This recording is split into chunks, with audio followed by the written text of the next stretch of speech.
جڑا چلدا اج دا آستانہ علی سید محمد عبداللہ شاہ تے آیا جڑے پیر بھائی بیٹھے ہو تشریف لائے ہوندے جڑے نہیں آئے میں بابا کے دو ہول انہاں نوں دعوت دینا کہ تسی تشریف لائے ہو تسی ویکھو تانوں واقعی پتہ لگ سی کہ خانقاہ اور درس گاہ واقعی اس دی مثال ہے کہ جویں آج تو 1400 سال پہلے حضور دا دور دیکھی جاندے ہو اس دے نال دست بستہ عرض گزار ہوں سیدی مرشدی سی ای او حزب الرحمن اسلامی اکیڈمی حضور سید محمد فراز شاہ مشہدی قادری آپ سے کہ آپ اپنے خطاب دل نواز سے ہمارے قلوب و اذہان کی تسکین کا سامان فرمائیں نعرہ تکبیر بڑی شخصیت ہے بھائی نعرہ تکبیر نعرہ رسالت نعرہ حیدری آستانہ عالیہ سید محمد عبداللہ شاہ قادری فیضان حضور ناز جہاں فیضان حضور ناز جہاں فیضان حضور ناز جہاں فیضان حضور ناز جہاں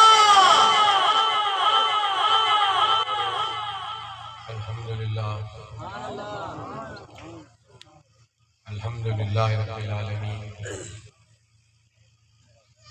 والعاقبۃ للمتقین والصلاة والسلام علی رسول اما بعد فاعوذ باللہ من الشیطان الرجیم بسم اللہ الرحمن الرحیم قد افلح من تزکا صدق اللہ العظیم وصدق رسولہ النبی الکریم الامین ونحن علی ذلک لمن الشاہدین والشاکرین والحمدللہ رب العالمین۔ بزرگوں، بھائیوں، دوستوں، آج کی یہ جناب سعید قادری مرحوم صاحب کے ایصال ثواب کے لیے کی گئی اس نشست میں آپ سے چند باتیں کرنے کے لیے میں نے اللہ کے کلام قرآن حکیم کے آخری سپارے کے کچھ الفاظ کا سہارا لیا ہے۔ مختصر گفتگو کرنے کی کوشش کروں گا اور اپنے موضوع پہ آنے سے پہلے میں جناب نیّر صاحب کی دو باتوں کی وضاحت کرنا چاہوں گا جو انہوں نے کی۔ ایک انہوں نے لفظ استعمال کیا حضور سید محمد نواز شاہ رحمۃ اللہ علیہ کا ایک واقعہ بیان کرتے وقت کہ وہ کوئی ایسے لوگ تھے جو وہ پیروں کو نہیں مانتے تھے۔ میرے بھائیوں، ذہن نشین کر لیجیے یہ بات، پیر وہ ہوتا ہے جو اپنے آپ کو نہیں منواتا،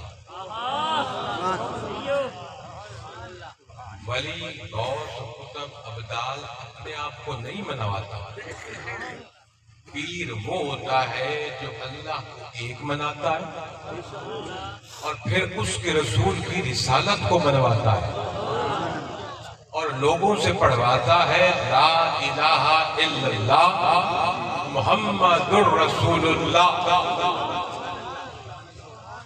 جو یہ منواتا ہے نا لوگوں سے کہ لا الہ الا اللہ، کوئی نہیں کوئی نہیں کوئی نہیں، صرف اور صرف اللہ، محمد الرسول اللہ، اور محمد اس کے رسول ہیں۔ پیر کا کام ہی یہ ہوتا ہے کہ لوگوں کو اللہ منوانا اور اس کے رسول منوانا، نہ کہ اپنا آپ منوانا۔ یہ بات ختم ہے۔ میں اس میں اور زیادہ بات نہیں کرنا چاہتا، میرے خیال میں چند لفظوں میں میں نے وضاحت کر دی۔ پیر وہ ہے ایسا استاد، ایسا مرشد جو تیرا ہاتھ پکڑ کر رسول اللہ تک لے جائے، جو اپنے تک رکھے، وہ پیر کوئی نہیں۔ پیر کا کام ہے لوگوں کو ہانک کر اللہ اور اس کے رسول کی بارگاہ میں یہ بات۔ دوسری انہوں نے عرض کی بات نماز کے وقت، نماز کا وقت آپ کو حدیث مبارکہ میں ملتا ہے، مختلف اماموں نے اس پر تحقیق کر کے اوقات نکالے، اور آج ایک جدید دور ہے جس میں کہ آپ سورج کے نکلنے کا اور غروب کا اور زوال کا وقت ایک سیکنڈ سے بھی کم وقت میں بتا سکتے ہیں اور نکال سکتے ہیں، ابھی اپنے موبائل پر نکال سکتے ہیں کہ غروب کا کیا وقت ہے، طلوع کا کیا وقت ہے، زوال کا کیا وقت ہے۔ تو یہ بات جو انہوں نے کی، میں نے ان سے یہ عرض کیا تھا، بوجھ گزار عالموں کو تو بھائی ڈر کے بندہ عرض ہی کرتا ہے، کیا پتہ کہیں سے کوئی فتویٰ جاری ہو جائے، لہذا ڈر کے گوش گزار گفتگو کی جاتی ہے کہ شاید گستاخی نہ کہیں ہو جائے۔ یہ میں مذاقہ نہیں کہہ رہا، حقیقتاً ہمیں عالم کا ادب کرنا چاہیے۔ جو حقیقی عالم ہے نا وہ ہمارا سرمایہ ہے، وہ نبی پاک صلی اللہ علیہ وسلم کی نمائندگی کر رہا ہوتا ہے آپ کے دین کے میں سکھانے کے لیے۔ جو باعمل عالم ہے، صحیح عقیدے کا عالم ہے، وہ ہمارا سرمایہ ہے۔ ان لوگوں کی عزت اور توقیر کرنی چاہیے، ان کو تعظیم سے دیکھنا چاہیے۔ میں مذاکر بات نہیں کر رہا ہے۔ تو مجھے پہلے پتا چلا تھا کہ 2-4 منٹ اوپر نیچے کوئی اذان سے معاملہ بنا ہے، تو محسوس کیا انہوں نے، تو میں نے ان سے عرض کی، آپ نے یورپ کا نام سنا ہوا ہے؟ یورپ بڑے ملک ہیں، یورپ کے اندر آپ ولایت جس کو آپ کہتے ہو، ولایت عام طور پہ کہا جاتا ہے جو بڑا دور ہو، ولایت بات ہے۔ میں عام ساتھی بات کر رہا ہوں تاکہ سمجھ لگ جائے گی۔ اس میں بے شمار ملک ہے۔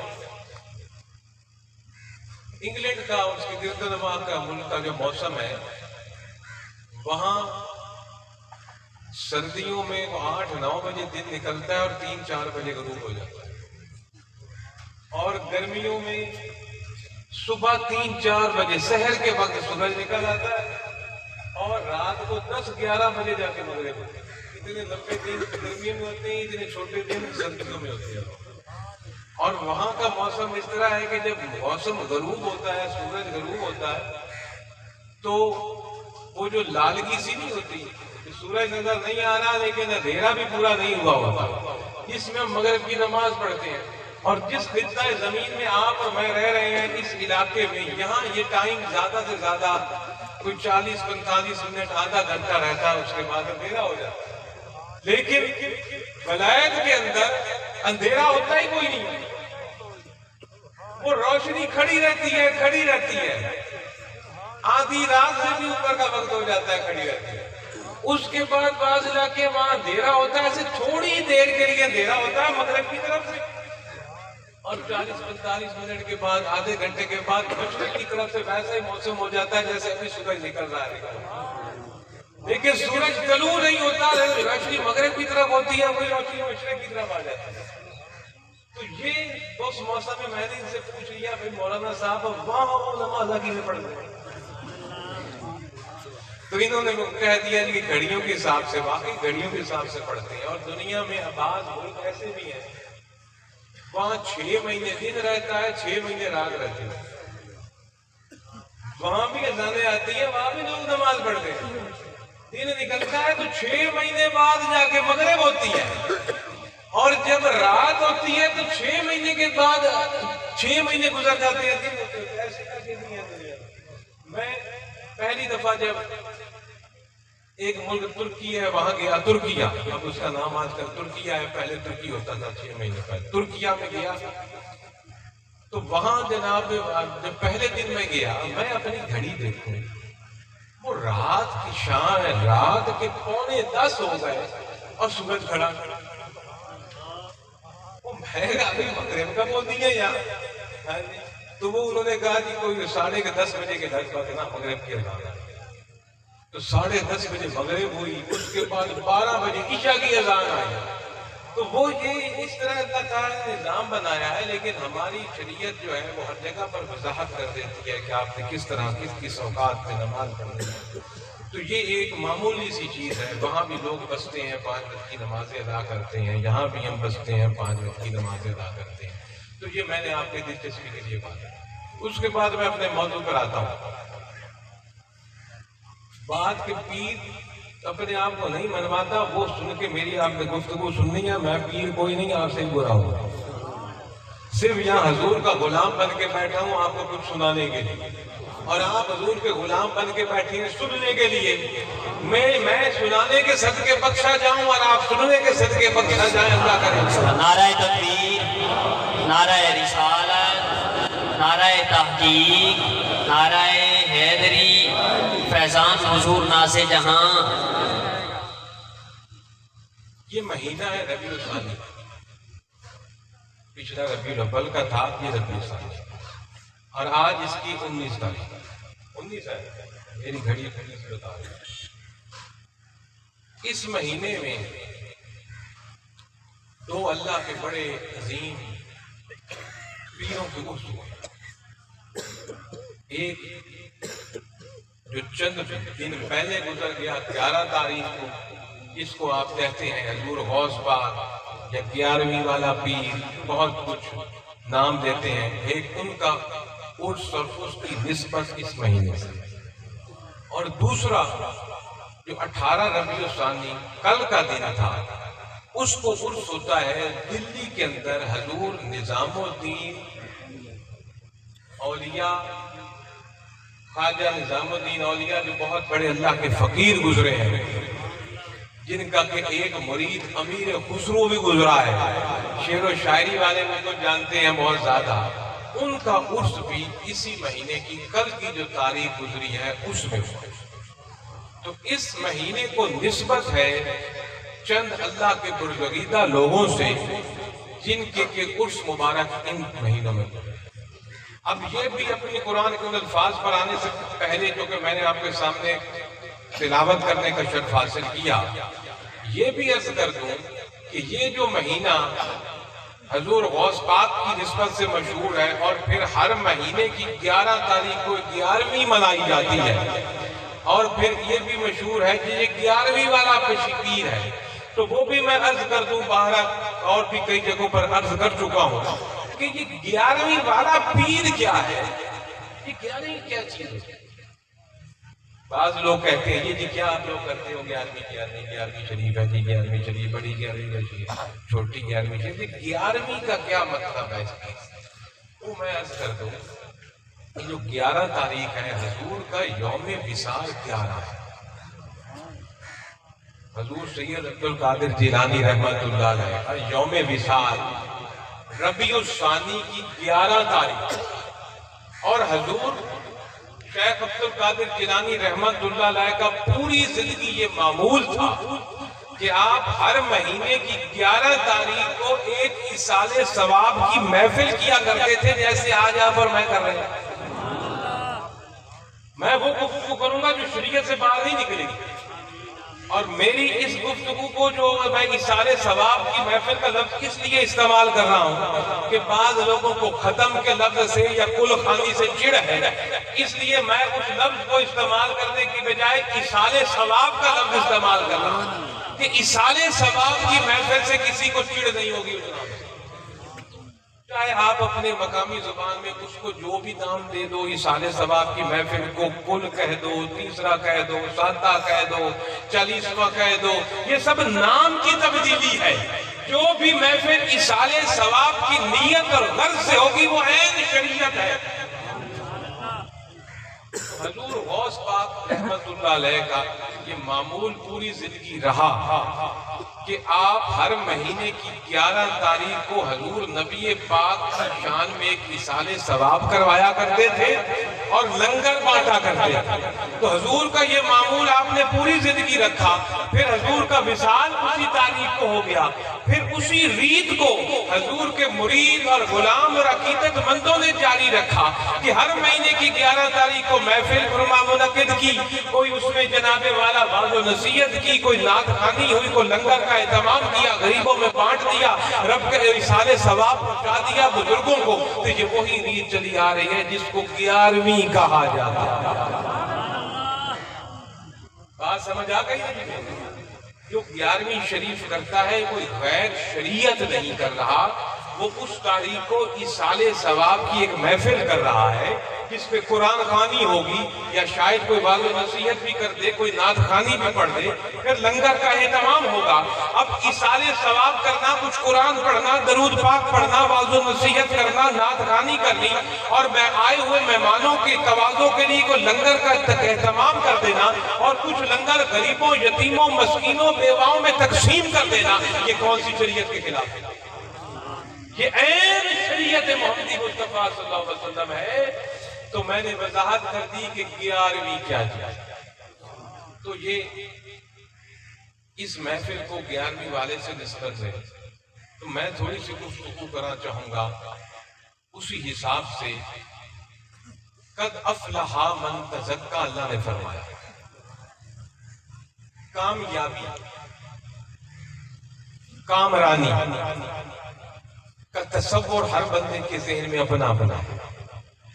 کوئی دنیا کی چیزوں کی بھی کامیابی ہے، کوئی دین کی چیزوں کی بھی کامیابی، کوئی جی بہت اچھا سیاستدان بن گیا تو جی کامیاب سیاستدان، کوئی بہت کسی کی دکان چل پڑی وکیل کی تو جی بڑا جی کامیاب وکیل، کسی کی ڈاکٹری کی دکان بہت اچھی چل پڑی تو جناب بہت اچھا کامیاب ڈاکٹر، کسی کی دکان اچھی چل پڑی تو کہا جی بہت اچھا دکاندار ہے، کامیاب دکاندار ہے، کوئی کامیاب زمیندار ہے، کوئی کامیاب صنعتکار ہے، کوئی جی کامیابی کا معیار ہر کسی نے اس دنیا میں اپنا اپنا ایک بنا دیا، جو کہ ایک ظاہراً دنیوی چیز کی کامیابی، اور ایک وہ کامیابی ہے جو آپ کے میرے اللہ نے قرآن میں جس کو کامیابی کہا، اور وہ کامیابی اس دن کی کامیابی ہے جس دن کو قیامت کہا جاتا ہے، ڈے آف جسٹس کہا جاتا ہے، جس دن لکیر کھینچ دی جائے گی کہ کامیاب اس طرف آ جائیں جنت ہے ان کے لیے، ناکام اس طرف چلے جائیں دوزخ ہے ان کے لیے۔ یہ دنیوی چیزوں کی کامیابی اور ناکامی بھی ہمارے سامنے ہے۔ دین ہمیں دنیوی چیزوں کی کامیابی اور ناکامی بھی سکھاتا ہے، اور ساتھ ساتھ دین ہمیں وہ اخروی کامیابی اور ناکامی بھی بتاتا ہے جو اللہ نے ایک دن جس کو ہم قیامت کا دن کہتا ہے، اس دن کامیاب ایک سائٹ پر ہوں گے، ناکام ایک سائٹ پر ہوں گے۔ قرآن کے الفاظ میں اللہ تعالیٰ نے نکھیڑا کر دیا، قد افلح من تزکا۔ قرآن کا ویسے تو ہر لفظ ہر جگہ ہی غور طلب ہے، لیکن جہاں رب نے زیادہ زور دے کر بات کرنی ہو نا تو وہاں قد یا انا کا لفظ یا الا کا لفظ آیا ہے قرآن۔ جیسے ہم باتیں کر رہے ہوں، آپ باتیں کر رہے ہوں تو باتوں باتوں میں کہیں میاں مارکا ہوں جیڑی میں گال کروں گا نا یہ بڑی غور لفظ میں آ اس طرح ہمارا ایک کلمہ ہے تقیہ کلام ہو، تو جس جگہ پر رب نے بڑی غور سے بات کرنی ہو نا اور سمجھانی ہو کہ اب بڑا ہی غور سے اس کو پلے باندھنی ہے تو قرآن کی ہر بات ہی پلے باندھنی چاہیے، لیکن جہاں بہت زور دینے والی بات ہو وہاں تیرے اور میرے رب نے یا انا کہا یا الا کہا یا قد کہا، تو یہاں رب العزت نے فرمایا قد افلح من تزکا، بڑے ہی غور سے یقین کر لو، پکا پکا پکا یقین کر لو، قد افلح من تزکا، کہ کامیاب ہو گئے وہ یا کامیاب ہو گیا وہ ایک یا وہ سب، من تزکا جس نے اپنے نفس کو پاکیزہ کر دیا، سبحان اللہ سبحان اللہ، جس نے تزکیہ نفس کر دیا۔ اب یہی تصوف ہے، لوگ بڑی بڑی تصوف کانفرنسیں کرتے ہیں، پتہ نہیں کسی کے پلے پڑتا بھی ہے کہ نہیں تصوف کیا جائے، بڑی بڑی کتابیں لکھی ہوئی ہیں تصوف پر، جی یہ تصوف کی کتابیں ہیں۔ میرے بھائیو قرآن کی لفظ کو سن لو، جس نے تزکیہ نفس کر دیا نا وہ تصوف پا لیا۔ سبحان اللہ، نعرہ تکبیر، نعرہ رسالت، نعرہ حیدری، فیضان حضور ناز جہاں، فیضان حضور ناز جہاں۔ تزکیہ نفس اور تصوف کا عام معنی ہوگا پاک کرنا. تو قد افلح من تزکا آخری سپارے میں ہے. تیرے اور میرے رب نے فرمایا وہ کامیاب ہو گیا جس نے اپنے آپ کو پاک کر لیا. جس نے اپنے آپ کو پاک کر لیا. اب ابھی گفتگو ہو رہی تھی یہاں پہلے شاکر صاحب نے تھوڑی سی گفتگو چھیڑی روح کی، جسم کی. تو میں آپ سے عرض کروں کہ پاکیزہ وہ ہوا، یہ تیرا اور میرا جسم ہے. ہمارا جسم مرکب ہے دو چیزوں کا، ایک جسم، ایک اس کے اندر بسنے والی روح. جسم کو فنا ہے، روح کو بقا ہے. جسم ختم ہو جاتا ہے، مٹی میں مل جاتا ہے، فنا ہو جاتا ہے، ہم سے اوجھل ہو کر ختم ہو جاتا ہے. جو روح ہے وہ ہمیشہ سے ہے، ہمیشہ ہمیشہ کے لیے ہے، صرف اپنے گھر بدلتی ہے. ماں کے پیٹ میں آتی ہے، آپ کے اندر جو جسم بناتا ہے رب، اس کے اندر روح آتی ہے.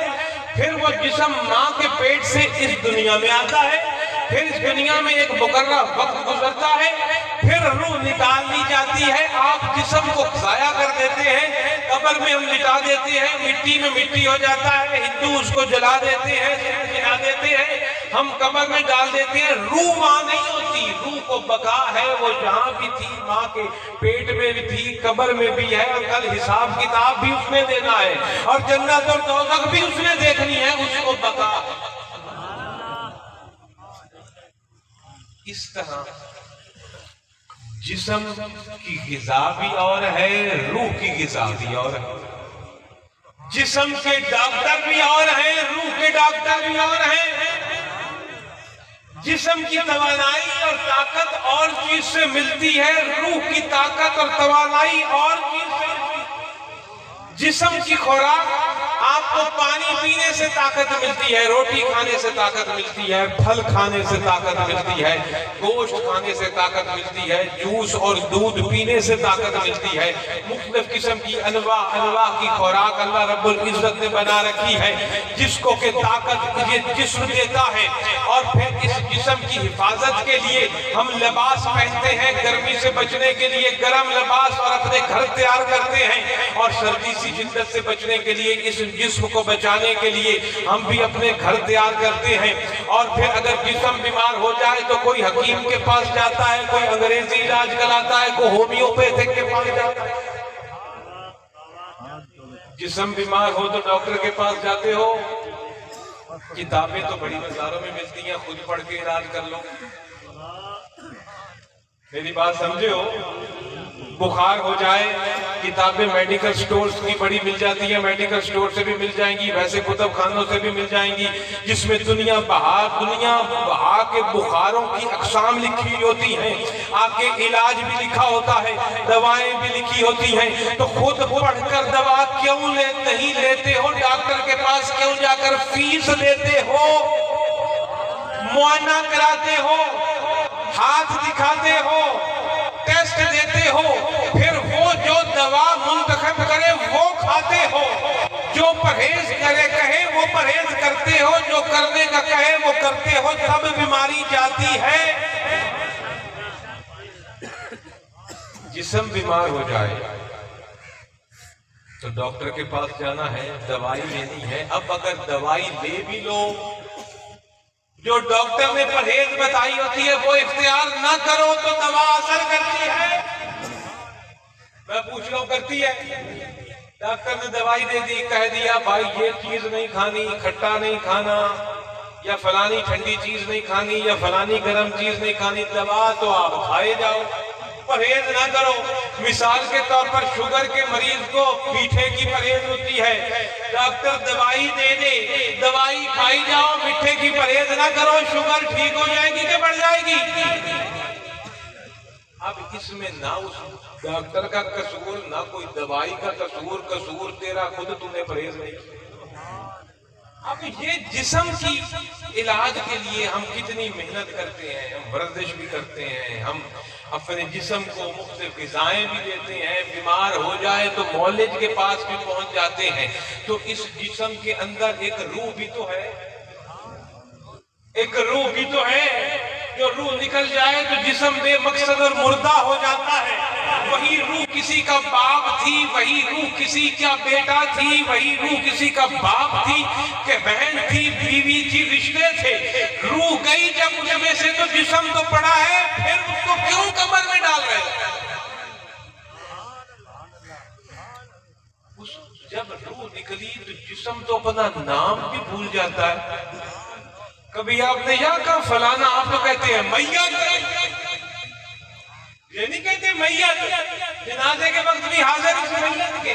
روح گئی تو وہ میت بن گئی، بیوی بھی آزاد، اولاد بھی آزاد، جس زمینوں کے انتقال اس کے نام تھے وہ بھی ختم، جو رجسٹریاں اس کی تھی وہ بھی ختم، جن مکانوں اور جاگیروں کا وہ مالک تھا وہ بھی ختم۔ ملک کا اگر جرنیل تھا تو جرنیلی بھی ختم، ملک کا اگر وہ صدر تھا، وزیر اعظم تھا تو صدارتیں اور وزارتیں عظمیٰ بھی ختم، کچھ نہ رہا، وہ روح نکل گئی۔ اب روح کا تو علاج ہم جسم کا تو علاج ہم دن رات کریں، ہم میں سے کتنے سوچتے ہیں اس روح کا تو علاج کر لو جو ساتھ کیا، جو قبر میں بھی ہونی ہے، حشر کے دن بھی ہونی ہے، اس روح کا بھی تو علاج کر لیں۔ ایسے ہی جسم کے ڈاکٹر بھی اور روح کے ڈاکٹر بھی اور۔ اب کوئی کہے کہ قرآن ہے، میں اس کو خود ہی پڑھ کر علاج، اگر دانت کا علاج کتاب پڑھ کے نہیں کر سکتے اور دوائی کے لیے ایک ماہر ایسے مولج کے پاس جاتے ہو جس کے پاس اس کتاب کا علم ہے، جس کو ڈینٹسٹ پڑھتے ہیں، تو قرآن پڑھ کر بھی ہم روح کا علاج نہیں کر سکتے جب تک کہ صاحب قرآن کے پاس، جس پر اللہ نے قرآن اتارا، پھر اس کے آگے جتنے بھی اس کے غلام بنے، قرآن پر جس طرح اطعام کتاب پڑھ کے آپ صدر کا دل کا آپریشن نہیں کر سکتے، آپ علاج نہیں کر سکتے، جسمانی ڈاکٹر کے پاس جاتے ہو، ڈاکٹر دوائی بتاتا ہے وہ استعمال کرتے ہو، ڈاکٹر جو پرہیز بتاتا ہے اس کو اختیار کرتے ہو تو جسم کی بیماری دور ہوتی ہے۔ جب آپ کا روح بیمار ہو جائے تو اس کے علاج کے لیے بھی تو ایسا ڈاکٹر ڈھونڈو جو روح کا علاج کرے، پھر وہ جو خوراک بتائے پرہیز بتائے پرہیز کرو، جو دوا بتائے اس دوا کو اختیار کرو تو تیرا روح بھی صحیح ہو جائے گا۔ سبحان اللہ، نعرہ تکبیر، نعرہ رسالت، نعرہ حیدری، فیضان حضور ناز جہاں، فیضان حضور ناز جہاں۔ یہاں اللہ رب العزت نے فرمایا قد افلح من تزکا، جس نے اپنے آپ کو پاکیزہ کر لیا، اپنے ظاہر باطن کو پاکیزہ کر لیا، اپنا تزکیہ نفس کر لیا، اپنے نفس کا علاج کر لیا، وہ کامیاب اور کامران ہو گیا۔ اور ایسی کامیابی اور کامرانی اس کو ملی کہ وہ فلاح پا گیا۔ فلاح وہ لفظ ہے عربی ڈکشنری میں جا کے دیکھو گے جس کے بعد ناکامی آئے ہی نہ۔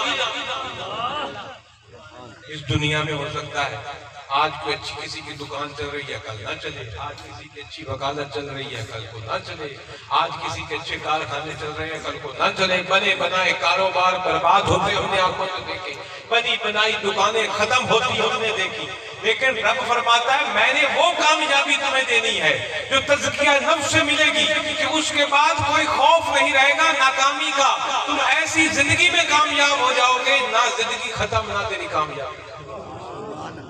قد افلح من تزکا، کہ جس نے اپنی نفس کی پاکیزگی اختیار کر لی، اپنی روح کو پاک کر لیا۔ تو روح کو پاک کرنے کے لیے ہمیں ایسے ڈاکٹر چاہیے جو روح کا علاج کریں، اور روح کا علاج کرنے والے سب سے بڑا ڈاکٹر محمد رسول اللہ کے روپ میں ملا۔ پھر حضور کے بعد یہ ولایت کا سلسلہ جو مولا علی کرم اللہ وجہ الکریم سے جاری ہوا، اور چلتا چلتا خواجہ حسن بصری، جناب غوث پاک، معین الدین چشتی، نظام الدین اولیاء، داتا علی حجویری، بہاول حق، حضور سید محمد عبداللہ شاہ رحمت اللہ علیہ، یہ مولج ہمارا علاج کرنے کے لیے اللہ تعالیٰ نے قیامت تک جاری اور ساری کر دے۔ کام اب ہمارا اتنا ہے کہ اس مولج کے پاس جا کر جو یہ دوا دے وہ تو نے کھانی ہے، اور جو یہ پرہیز بتائے وہ پرہیز کرنی ہے تو تو پاک ہو جائے گا۔ لیکن تو ڈاکٹر کے پاس جا کے نہ اس کی دوا کھا نہ پرہیز کھائے اور کہ ڈاکٹر کے پاس وہ کھائے نہیں،